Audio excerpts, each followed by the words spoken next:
Hello, this is David Brim, and I'm the founder of Orlando Entrepreneurs. We are the hub for Orlando entrepreneurship, and our mission is to connect, cultivate, and celebrate our local entrepreneurs. We bring together our local entrepreneurial ecosystem to help impact our entrepreneurs, their companies, and our local economy. Learn more at orlandoentrepreneurs.org. Now over to Josh Wilson to get forward with our show. Good day, Orlando entrepreneurs. My name is Josh, and I'm an entrepreneur just like you. And I travel around Orlando, and I interview other founders, entrepreneurs, and people who support the entrepreneurial community. On today's show, I'm really excited about having this conversation, and you guys get to be a part of this conversation and carry on this conversation later on, and we'll share with you how. But ladies and gentlemen, I want to welcome to the show Carol Cox, the founder of Speaking Your Brand and fellow podcast host. She's a podcast host of a show called Speaking Your Brand. So Carol Cox, welcome to the show. Thank you, Josh. I'm really glad to be here. Yeah. So as a fellow podcast host and a fellow founder, why don't you tell me and the audience what you do? What are you up to? Sure. So I founded Speaking Your Brand a few years ago to help entrepreneurs with their public speaking and specifically with their content. I'm sure, Josh, you have been to a lot of conferences and groups over the years, as have I, and you see speakers and presenters, and a lot of the times their content is pretty good. Like you're learning something valuable, but there's something missing in it. You don't quite get how they can help you with whatever their business is. Or they provide way too much information, and so you feel really overloaded, or on the opposite end, it's really superficial information that you could just Google and find out. And so really, I help entrepreneurs find the happy medium in that and the best content to get results when they're out speaking. I think this is going to be a fun conversation because people who jump up on stage, first of all, that's got to be, it's scary for me. Anytime I've had to do it, I shake, I sweat, and I talk for a living, right? But jumping in front of people is terrifying. So having a specific purpose to actually get that, that result you want it sounds like that's what's key. So how do you go about doing that for an entrepreneur? Yeah, there's a couple ways. So being nervous before a speaking engagement is entirely normal. I still get nervous before a speaking engagement. I know of speakers who speak 300 times a year. That's their profession. And it's not our profession as entrepreneurs, but for them it is. They say they still get nervous. So it's okay. It's learning how to channel that nervous energy and to use it to your advantage. So I help my clients with that. But what I have found helps the most with nerves is being really comfortable with your material. And so I help them create what I call their signature talk. So there's something that they're doing on a regular basis. What happened to me before I started Speaking Your Brand, I had 2 technology businesses. And I would do a lot of presentations, but I would do it on all types of topics. Mobile marketing, customer loyalty, gamification, web, UI. Like if you had a topic, I would do it. I would create a presentation, but I wasn't known for one thing. And then I would have to create a presentation every time, which I love to do, but takes a lot of time. Most people don't want to do it. And so then I would constantly have to prepare and practice for that. But when you have a signature talk, you get really comfortable with that material. You know how to tweak it and how to repurpose it so you can have more fun with it. So that's going to help with the nerves. And you become known for that thing. So when someone says, I need someone who does X, or I need a speaker who talks about X, your name is the first name that should come to mind. So this kind of goes for the topic of specialist versus generalist, right? So you were a generalist and you had all these topics and you would talk about anything, but you really weren't really well known. So you started to focus. Now for an entrepreneur, focusing is the most difficult, scary thing in the world to do, especially for people like me. How did you go about doing that in your own life? I think I just had to start looking at the results or the lack of results that I was getting. And after speaking takes time, it takes effort, it takes energy. Sometimes it takes money if you're traveling to go somewhere. So you need to get something back out of it. Now, I happen to love doing public speaking. I know a lot of people out there do, but you still have to balance the ROI with that, the time that it takes in your business. So I was doing all these speaking engagements. People loved the content. I got great feedback, but it wasn't driving my business forward. I wasn't getting leads and clients from the speaking engagements. And that's when I realized that there is a better way to do it. And it's integrating what you do in your business into your content.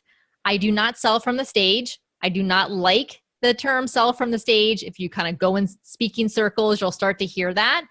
And no one wants to listen to an infomercial when they're at a conference or they're at a group, but there's a way to integrate that into your content. So people know what you do, who you work with, the results that you get without having to say, and if you sign up today, you get $100 off my signature program.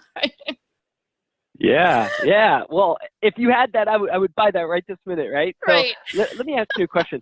As you decided to choose this, a specialty within your talks, when you doing this for yourself, right? When you started to say, I'm not getting an ROI, which for the audience listening, that's return on investment. So I'm giving time, energy, money. I look to get an investment from that if I'm going to put forth effort. So you're not getting an ROI in your speaking engagements. Maybe I need to specialize. What did you start to specialize as your signature talk? So it happened when I started Speaking Your Brand, this new company several years ago. So I have a broad background in business and technology. I could really be a general business coach, or I could do marketing consulting, but I knew that there's too many of those. It's too broad. And I knew I had to niche down, talking about being a specialist.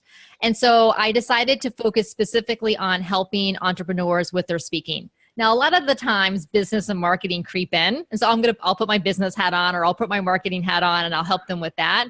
But I knew if I came out of the gate and just advertised myself as a general business coach, it's too hard for people on the other side to say, well, what exactly does she do? And how exactly does she help me?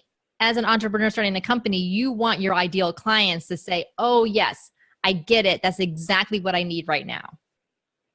Yeah. Well, did that freak you out? Because a lot of times when I work with entrepreneurs, and even myself included, when you go to a specialization, it feels like you're saying no to all this opportunity. So if I only focus on speaking, that means I'm going to miss out on opportunities to do web dev or to do design work. Did that freak you out a little bit? No, actually it does for most people, but I really gravitated to it, and I've seen how effective it has been. So here's a story that maybe will help your listeners understand why niching down, even though it seems scary, is so much better. I have a woman that I worked with several years ago, and I was helping her. She was a client of mine, and this was probably 3 or 4 years ago. Last December, I got a prospect inquiry from someone. I had never heard of this person before. So I talked to her on the phone and I said, how did you hear about me? And she said, well, I'm in Acapulco, Mexico right now, vacationing with my husband. And we were having a conversation at dinner last night with a couple we met at the bar. And I told them that I wanted to do more speaking for my career. And the other woman said, well, you need to talk to Carol Cox.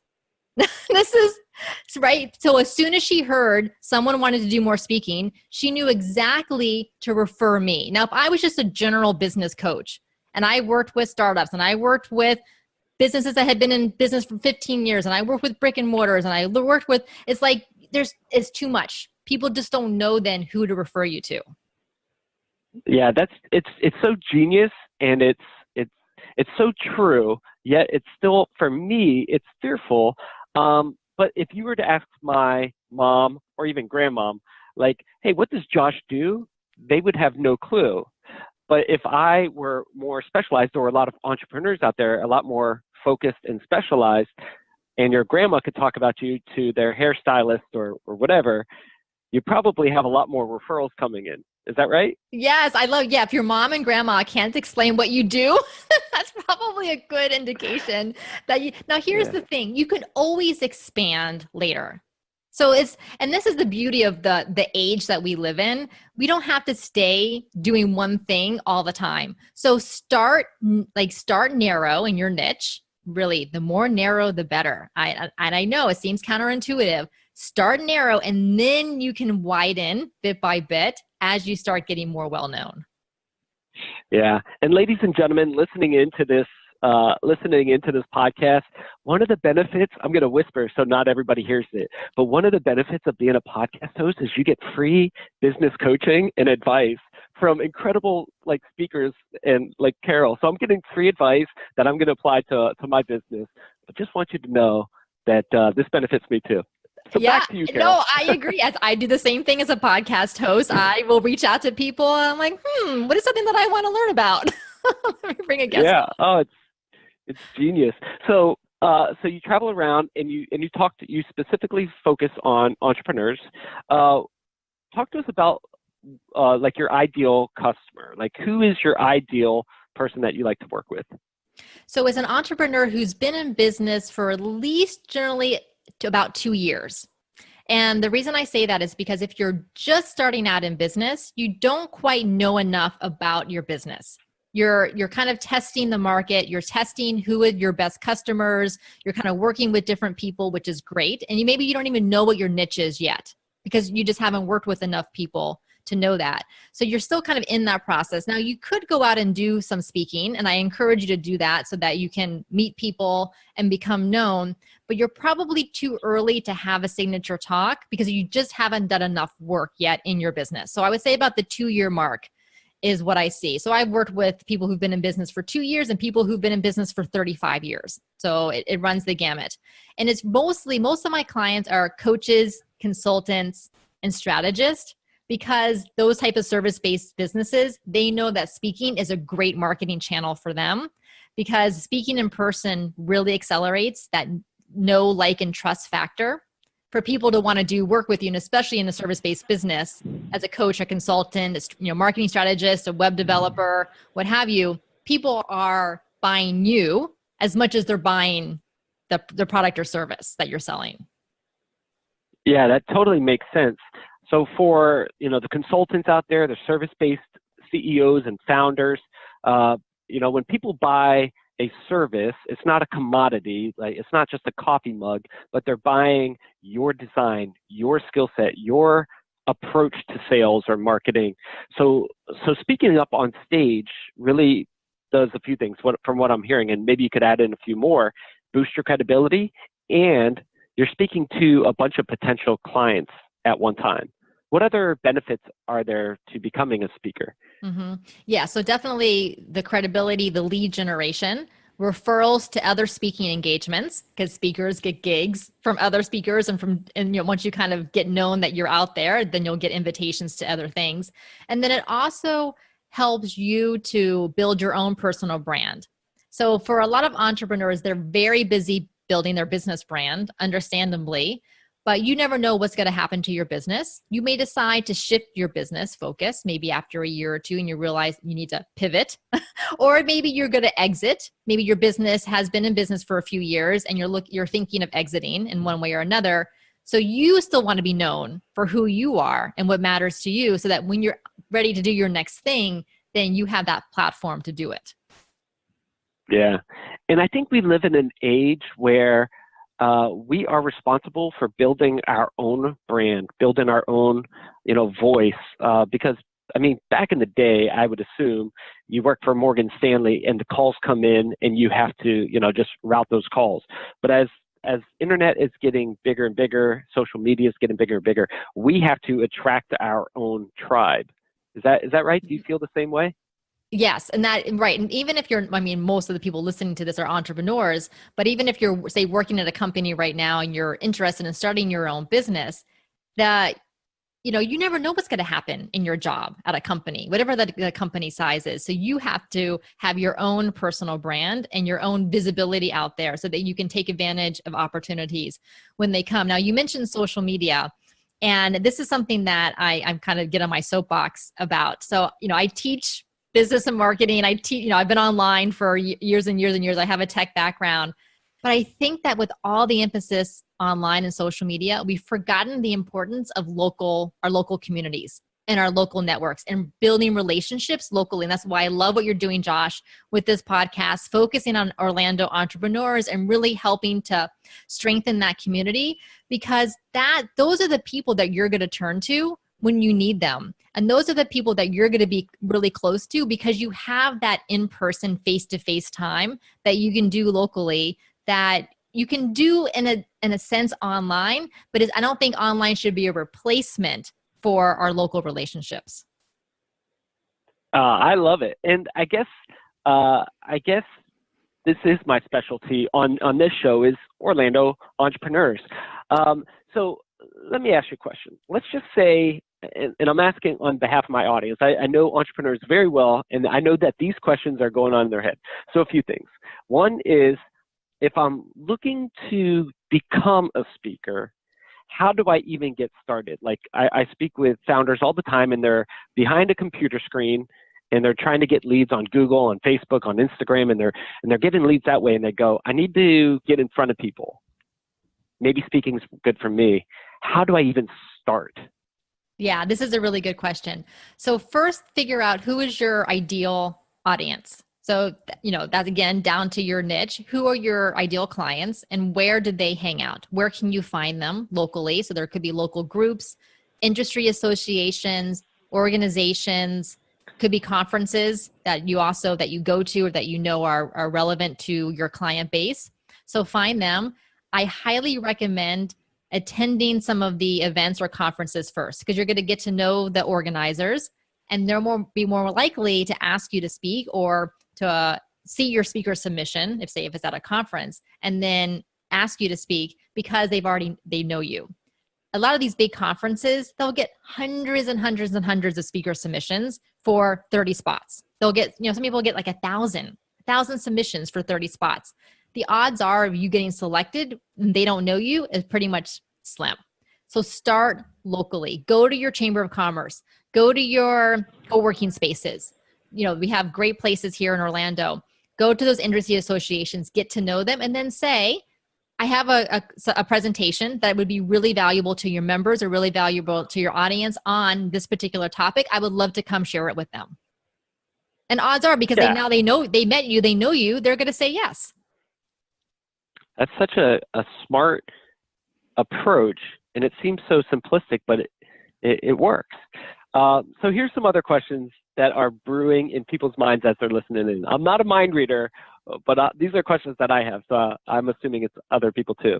The fear of standing in front of people, and I know you've kind of given some tips on, know your subject, be focused on it, practice it, but what other ways can people get over this fear of becoming a speaker? And then maybe when they're driving to the event and they're like, oh my God, I actually have to jump on stage and speak. What are some ways that we could reduce that fear and anxiety? So there's a scientific biological reason why we get so scared and nervous when we're doing public speaking. And I love this kind of blending of art and science with what I do. So the scientific reason is that as our primitive human brains that have not evolved yet to our modern society, when we are standing by ourselves, kind of exposed in front of a group of people, we feel very vulnerable because our brain starts to think, I'm by myself. If there's a tiger or a lion ready to run across the savannah, I have no one here to help me and I'm an easy target. Sounds really weird. But so subconsciously, that's what our brain is doing, which is why our adrenaline goes up, our cortisol goes up, our heart beats faster, we get butterflies in our stomach, we get sweaty palms because our body's ready to run away. So you may feel like you want to run away when you're standing in front of a group of people. So just knowing that's going on can help ease some of those nerves. And then there's things like obviously deep breathing helps, feeling really prepared for your content. And it's just the repetition. The more you go out and do it, the easier it's going to get. The first time, you're going to be super nervous. Second time, you're going to be nervous. By the fifth time, you're not going to feel the way you did the first and second time. Wow. All right. So now let's have some fun. You've been a speaker for a long time. Have you ever been up on stage and you had some type of embarrassing story or something didn't go right or something? Do you have an embarrassing story to share with us? Okay, I do, but here's what I'm gonna say. So I did an episode on my podcast. It's episode number 66. and it's on mastering your speaking style and your stage presence. And it has to do what we've just been talking about, how to prepare, how to get over nerves, what to do the day of your presentation and your delivery. So on that episode, I do share something that happened to me in one of my very earliest times on stage. So I'm not going to say it here because I want the listeners to go listen to my podcast and then they can hear it. So again, that's episode 66 on your mastering your speaking style and your stage presence. Okay, so that's the really good embarrassing one. But I will tell you this. So there have been times where I have gone to do presentations and the technology does not work. Right? The projectors, the screen's not working, the laptop's not working, the connectors aren't right, whatever happens. And, we kind of rely on our slides sometimes as crutches, right? It helps us kind of remember our content. So what I tell my clients is that assume your slides will not work. It's great to have pretty slides. It feels like a safety blanket, but I have been, I've had several times where the slides just weren't going to happen and you have to go on without them. So I always will have a piece of paper with me that has an outline of kind of the flow of the presentation. So I have that with me that I can go through, but I always say, assume you will not have your slides. That's great input. So ladies and gentlemen listening in, if you want the juicy story of an embarrassing event, go to episode 66 on her podcast and you'll hear it. I'm going to listen to it too.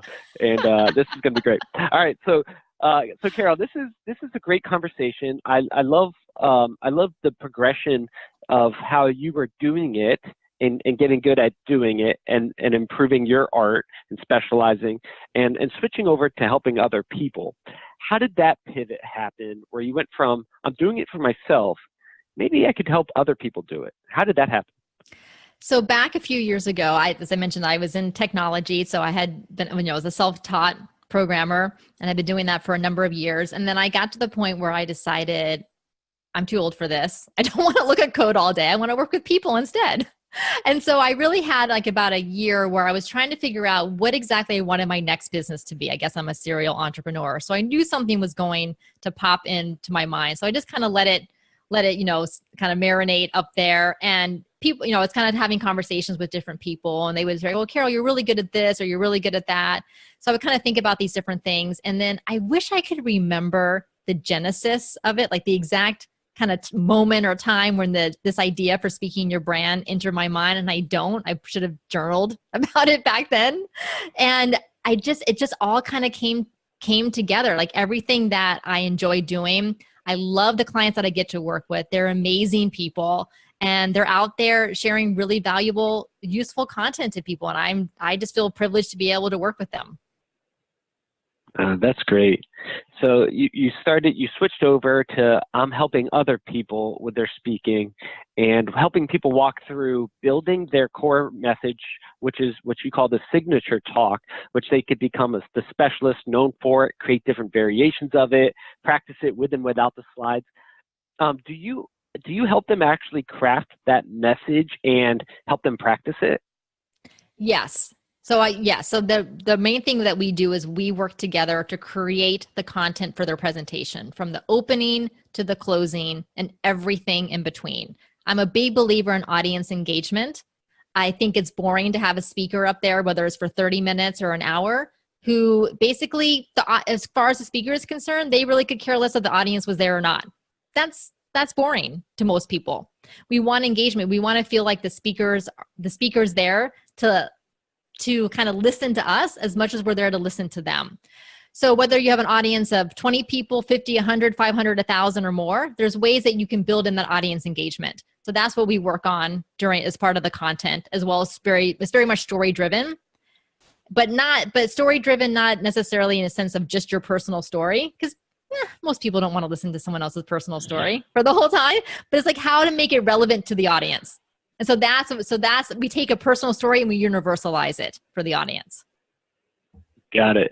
So you talk about audience engaging. So I'm standing up on stage. So let's just say I'm one of your clients and you're walking me through and teaching me and you say, Josh, you need to be more engaging to the audience. And I'm like, well, this is a talk, how do I engage the audience when I have a time limit and all this information I got to spit out. How do I engage the audience with that? Yes. Okay. So I'm so glad you said that you have all this information to spit out, because that's exactly what we don't want to do. This is the problem. It's the curse of knowledge. As entrepreneurs, we are so smart about what we do and we're so close to it that we feel like we need to brain dump everything that's in our heads about a topic onto the audience in 30 minutes. And we can't. It took us years and years and years to accumulate all of the knowledge that we have. So what I help my clients do is I pick out what are the most important things to teach, to share with this audience that's going to be the most impactful for them that they can actually do something with. So it's not about overloading them with content. It's about giving them the right amount of content that they can take action on. And as far as audience engagement, it can be as simple as show of hands. If you're at a conference and people have been sitting all day, and this happened to me, and I was the last speaker, like 5 p.m. on that day of the conference. So when I got up, I just said to the audience, all right, how many of you guys are tired? Yes, they raised their hand. How many of you feel overloaded with all the information you've already listened to at this conference? Yes, they raised their hand. Okay, great. We're going to focus today on something really straightforward. We're going to focus just on story structure, and that's it. So I just took them through one thing. And the feedback I got from the audience was, we so appreciated that Carol understood what we had just been going through that day and made us feel comfortable and related to us. So it could just be like, again, it's the idea that I didn't just take an off-the-shelf talk and just regurgitated it. I understood where the audience was, and I worked off of that. That's good. And that's really good. So raise your hand in the audience, stand up, yep. do something, ask them getting questions. them to nod.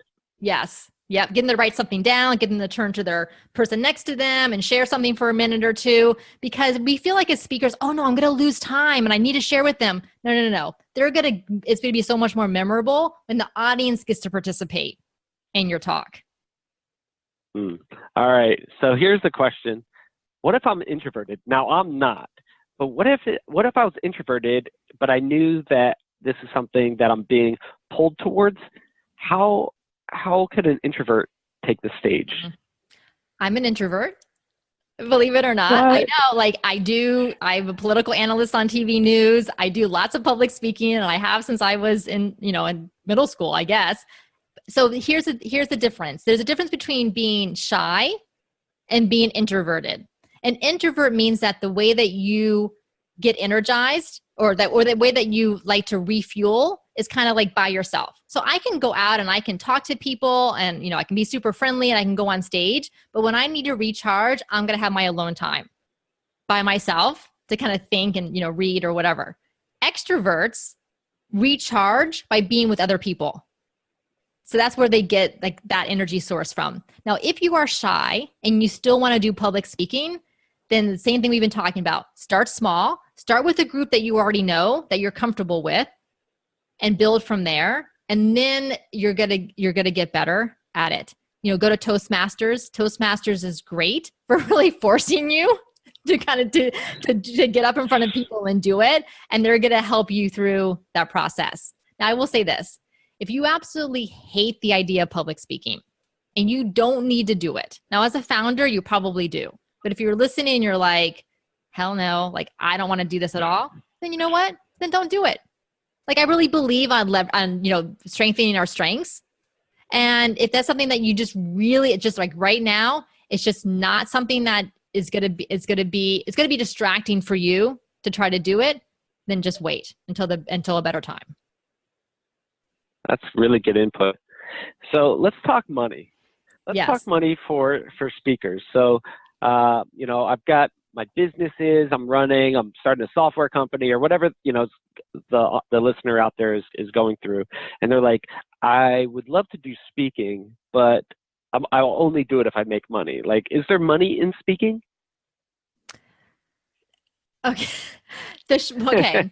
If you are a celebrity, whether it's an A-list celebrity or a D-list celebrity, then the answer is yes. If you have been a CEO or, an executive at a high-profile company, then the answer is yes. If you're Joe Schmo, then the answer is most likely no. And here's the reason why. As a conference organizer, they need to sell tickets. So why do they have popular names as their keynote speakers? Because those names are recognizable, like Gary Vaynerchuk, whomever. People see that like, oh, cool. I want to go see Gary Vaynerchuk speak. So I'm more willing to buy this conference ticket. If they see Joe Schmo as the keynote speaker, no matter how great you are, you don't have an audience and a platform that's coming along with you. So you can get there, but just expect that it's not going to happen out of the gate. You have to build that, and it takes time. You have to build that, and then you can get those really big speaker fees. But most of my clients are not looking for those big speaker fees. They're running their business. Like, they're not going to be on the professional speaking circuit, traveling around the country, around the world, 300 days a year. That's the opposite of what they want. So they're using speaking to build brand awareness and lead generation for their business. So having your expectations set on this while approaching speaking, it's getting started. It's an investment. Right. So I'm going to invest this time, energy, effort to prepare my signature talk, to give the signature talk, and then to create the follow-up in order to get conversations, lead generation, build relationships, and build brand awareness. Right. Yes. Yeah. So I think having those expectations is probably a really good idea for people out there thinking about speaking. Now let's talk about celebrity.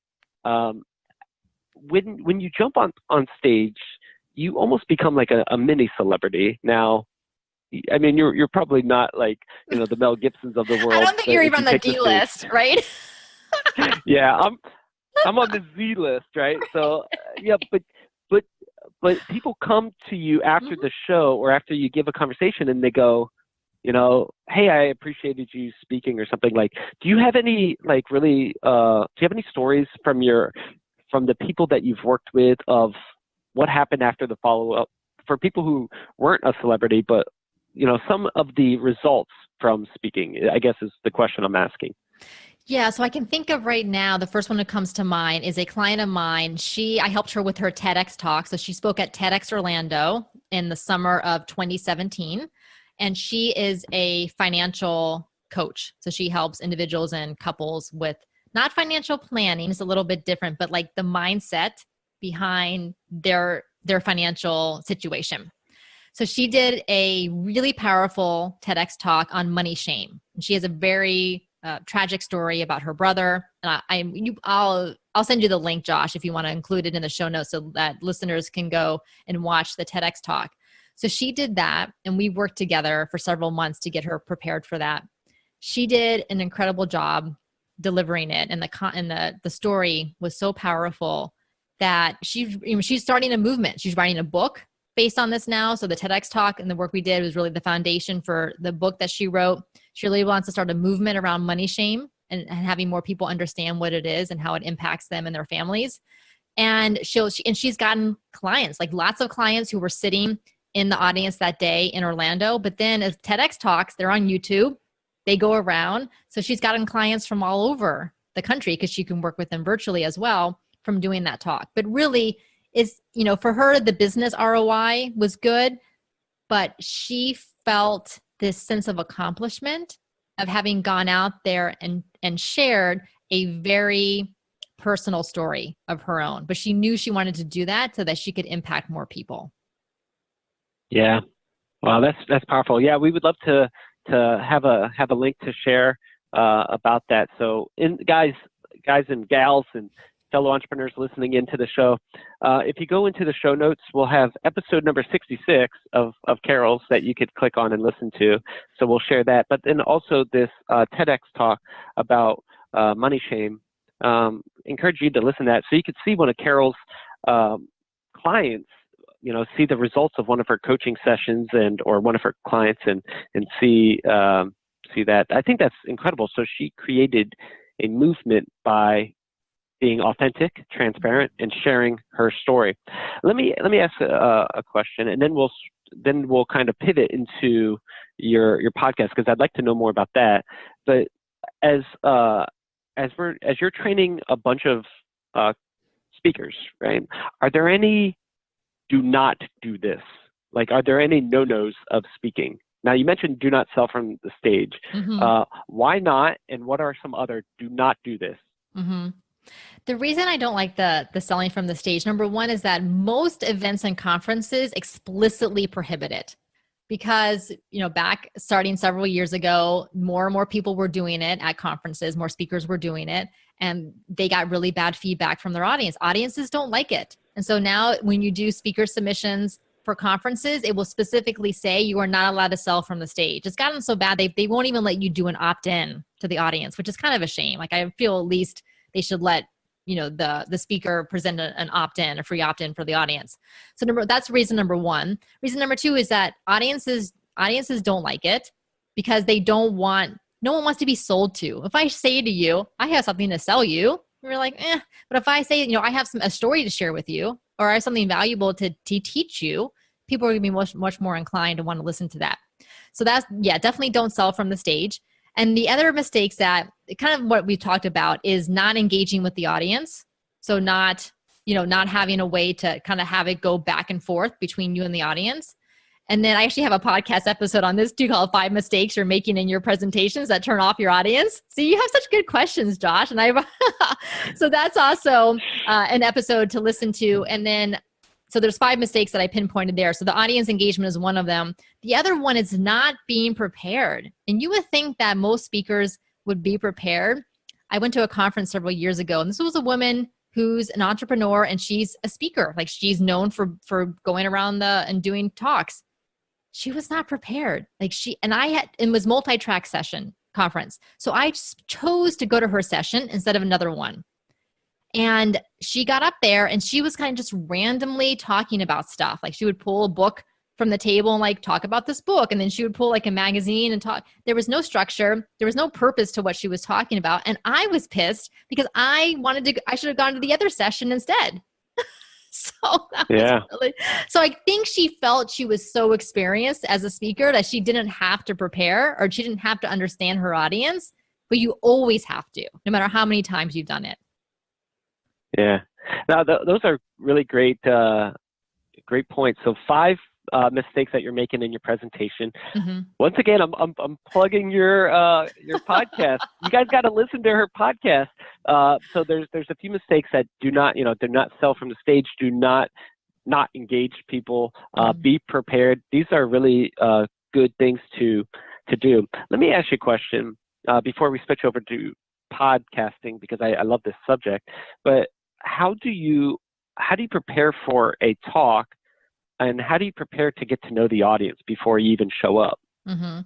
So I'll ask the conference organizer or the event organizer to tell me about their audience. So who's going to be sitting in those seats? Tell me about them. Their kind of demographics, gender, age ranges, things like that. But also, where are they in their business or whatever it happens to be? So you could have beginner audiences, intermediate, or advanced. If it's a beginner audience, you know that your content has to be geared to them. You can't use a lot of jargon or lingo they may be unfamiliar with.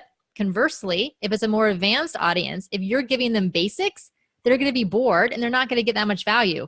So you have to understand kind of where they are in the journey of whatever your topic is. If you have a mixed audience, and there's a way to go about kind of appealing to both ends of the spectrum at the same time. So definitely ask the organizer as much as you can about the audience. If it's a small group, like say you're doing a workshop, send a survey ahead of time to those people. Say it's like 15, 20 people for a workshop. Send a survey ahead of time asking them key questions so you can get that information back. Now, if neither of those options are available, or even if they are, at the start of your presentation, ask some questions. So how many of you here are brand new to podcasting? Raise your hand. How many of you have been podcasting for a year or more? Raise your hand. I did this when I spoke at a podcasting conference. What types of podcasts? If you're doing business podcasts, stand up. If you're doing a hobby, so that way I knew who was in my audience, and I could then customize my content based on what the responses were. So that's why it's really important to be a specialist so that you can tailor your conversation, right? So it's not just speaking, but it's more of a conversation with your audience, and you could tailor that because you know your specialty so well. Yes, exactly. Yeah, your signature talk needs to be what it is that you do, like what your knowledge base is. because that's going to make it so Yeah. much easier for you to really come off as the expert authority. Got it. So I love this topic. Let's switch over. I don't have any good segues. I'm not a joke teller or anything, but let's talk about podcasting. All right.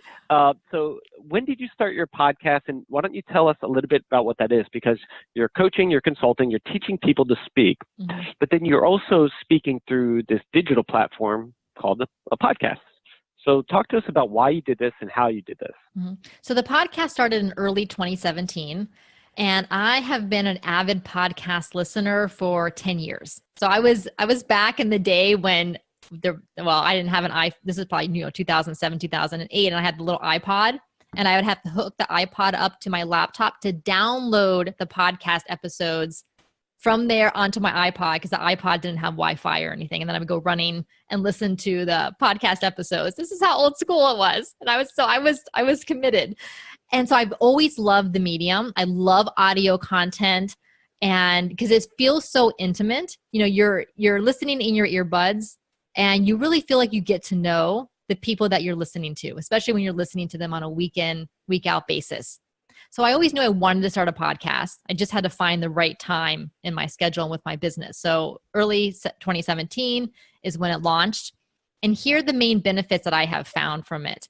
When you're producing consistent content week in and week out, the people who are in your audience and in your community are recognizing that you are as committed to your business as they will be if they choose to work with you, if they choose to invest with you. Especially online, we see so many of these people kind of come and go, right? Someone comes in, new online entrepreneur, they've got lots of passion and energy, and then they kind of fizzle away after 6 months or a year. But when you're producing consistent content, whether it's a Facebook Live weekly show, a podcast, a YouTube series, whatever the content is, people recognize that you're in it for the long haul. So it's a worthwhile investment for them to work with you, because you're not going to be gone tomorrow. Sure. And I guess, was it easy to choose the subject of your podcast because that's your business too? Yes. Well, I knew that because podcasting is a great deal of investment in time. I probably spend about one workday a week equivalent to produce my weekly podcast, between what I do and what my VA does for it. And so I knew it had to be aligned with my business, because I had to have an ROI for it. As much as I would love to do, say, a passion project podcast, I knew I wouldn't stick with it if I wasn't getting an ROI with it, because, having a business is time consuming. And so you want to make sure that whatever content you're producing aligns with it. Yeah, absolutely. So you started your podcast. What kind of challenges have you found, and what kind of really great joys have you experienced because of it, podcasting? The biggest challenge is definitely the time commitment. So as I mentioned, it's I probably spend myself 5 to 6 hours a week, which doesn't seem like a long time, but that's a day, right? It's almost a work day. And then my VA does about 2 or 3 hours on it a week. So it's definitely the time commitment. But I have found that because I enjoy it so much, and because I get great feedback and ROI from it, it's worth it. The joys of it have really been connecting with the listeners. So I have a private Facebook group that goes along with the podcast, so people can join that, and then they can ask questions, get more information, chat with the guests in the Facebook group. So it's a great way to build that community. And here's a tip that I will give to any other podcasters out there, or people thinking of podcasting or even producing their own content, is that it's great to interview guests, and I do that. And I did that for most of the first 9 months of my podcast. Almost every episode was a guest interview, and a lot of them were my clients, because I wanted to give back to my clients as well and showcase them. But I have found that I've gotten the most traction from my podcast by doing solo episodes. So training on the topic, like preparing, delivering your speech, or the 5 mistakes you're making, or on story structure, on why not to sell from the stage. When I do those solo trainings, that's when I get the most engagement and the most leads from those episodes. So Josh, I have a challenge for you. I would love to see you do some solo episodes on your podcast, because it really showcases your expertise in addition to doing the guest interviews. And I love a challenge. I think it's fun. So, ladies and gentlemen, we will see some of that in the future and on this show and the other things that I'm working on. So if you want to know more about Josh, I just got challenged by the legendary Carol Cox. And I will follow up with you in a few months, and I'm going to check in and see how you're doing. Scout's honor. I'll do it. Cool. So you're running a podcast show. You've been doing it for over a year now. What kind of, so you're getting leads, you're getting conversations, you're really getting a lot of traction, and you're serving your clients because you're highlighting them on the show and helping them get in front of your audience and building an audience. What is I guess when you're doing this, how do you decide who comes on your show, and how do you say no to someone who might not be a good fit for your show? Okay, this is really good. So my number one criteria is that it has to be valuable to my audience. So I know I know very well who my audience are. Most of them are women entrepreneurs who want to do speaking for their business as a marketing channel. So I have to think about what type of content is going to be most valuable to them. And then if I have a content idea that comes up and I'm not the expert on it, then I will try to find a guest who would be a good fit for that. Now I get pitches, because once you have a podcast, people will start emailing you pitches. And 98% of them, I just file away. I don't even respond to them because I never have heard of these people before. It's a template email that they send me that they probably have sent to tons of other podcasters. You can tell they haven't listened to any episodes. They know nothing about my audience and my podcast. So I'm not going to spend the time writing back to them. The types of guests I want on my podcast are people who care about my community for two reasons. Number one, it's going to be a better conversation because they've been on my radar or I've seen them somewhere in my community.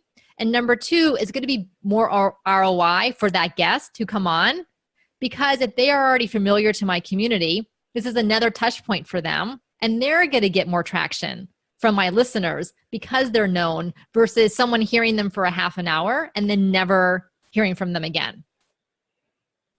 Yeah, that's really good. Now you mentioned ROI.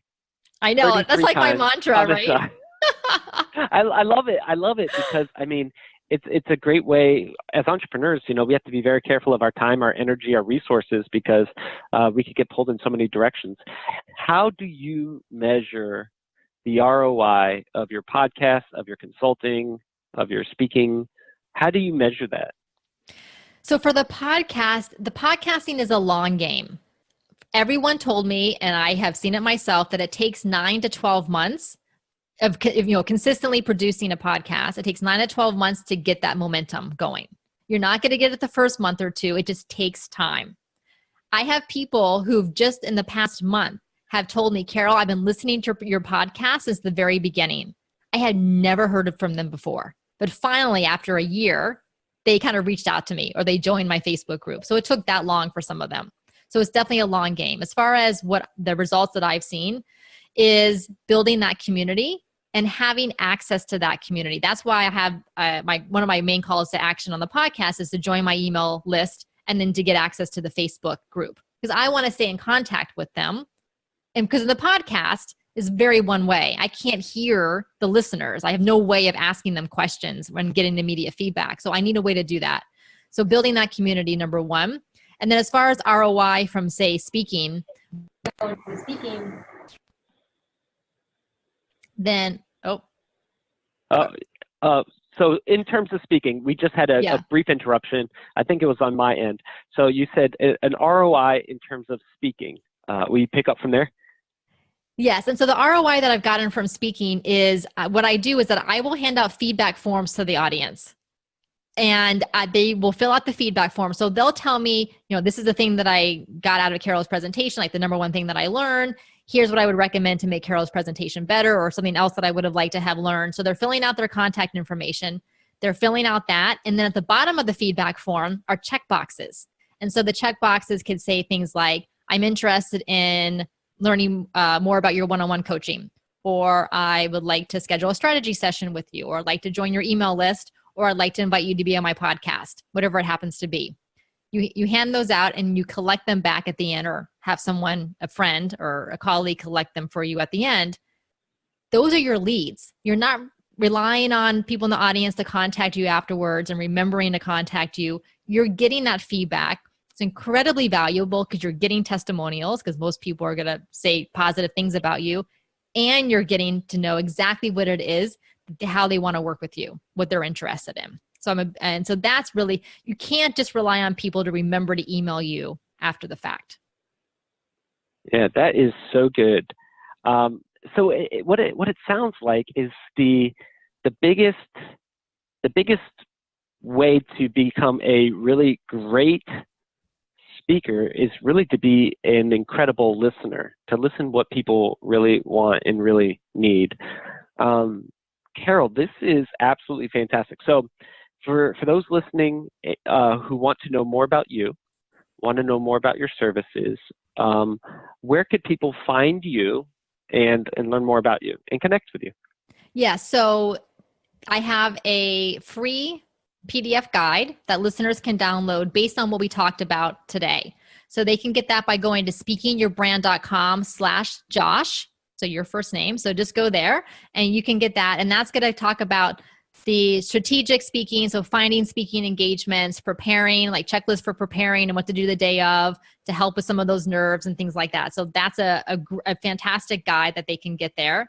And then I also invite listeners to check out my podcast. It has lots of great information. So I do those solo trainings. I also do on-air coaching calls. So I'll bring on my clients and we'll do a coaching call together where I help them with their presentation. So you're a fly on the wall. So you get to hear what goes on in a coaching session. Wow, that sounds really awesome. So I actually have my own page on your website, which is the /Josh. So I'm now you are the Josh, celebrity, right? If I ever have a podcast where I go on with someone else named Josh, I'm just gonna have to give them another name. I'm the first and only. So this is great. So Carol, is there anything that I should have asked you that I didn't ask you, or that you would really like to share before we wrap up this interview? Josh, you have been a fantastic interviewer. I do a lot of podcast guesting where I go on, and you are really one of the best interviewers that I've been on. So kudos to you. You're really good at this. And so here's where I would leave to the listeners. And this is a challenge that I will leave to them. Since a lot of you are probably in the Orlando area, since this podcast is for Orlando entrepreneurs, I want to see you out and about speaking at some groups. So find those groups, those industry associations, those organizations that are a good fit for you, and approach them and just start small. Start with a 30-minute kind of little mini workshop, mini training for their audience, for their members, and grow from there. Awesome. I think that's a great challenge, and thank you for the compliment. I think this is a great challenge to myself and to the audience out there to take a step out on stage and share your knowledge with the audience, because what you've learned can help a lot of people maybe avoid some type of pain, or maybe help them accomplish something specific in their world. So I encourage you to be brave and to take this challenge with me. I'm going to do it too, and try to get a speaking opportunity. And what you could do to continue the conversation, ladies and gentlemen, if you do have a speaking gig coming up, feel free to go to orlandoentrepreneurs.org and go to this episode, and you could leave a comment or something and say, hey, here's a speaking gig that I have coming up. And, if we're able to go, we'll go and we'll check you out. We'll give you a high five and we'll go there. So I would love that. Yeah. Awesome. So ladies and gentlemen, you've been challenged by Carol and myself to, take the stage. Carol, thanks so much for coming on the show. This has been really valuable. I appreciate you. Thank you so much for having me, Josh. Yeah. And fellow entrepreneurs in the audience, thank you for listening into the Orlando Entrepreneurs Show, where we talk to Orlando entrepreneurs. If you are interested in becoming a guest on the show, just go to orlandoentrepreneurs.org, and you can find more information about me, about Carol, because she's going to be all over the show notes, and about the show and what we're trying to do, bring in Orlando entrepreneurs together. So ladies and gentlemen, thank you for listening in. We hope you have a lovely day. We'll talk to you on the next episode. Bye, everyone. Thank you for listening in on today's episode. If you would like to be a guest on the show or start up a conversation with me, Josh, your host, send me an email to josh@orlandoentrepreneurs.org. You can also find out more information on Orlando's entrepreneurial ecosystem, discover resources to help you start and grow your business, and subscribe to future shows by visiting www.orlandoentrepreneurs.org.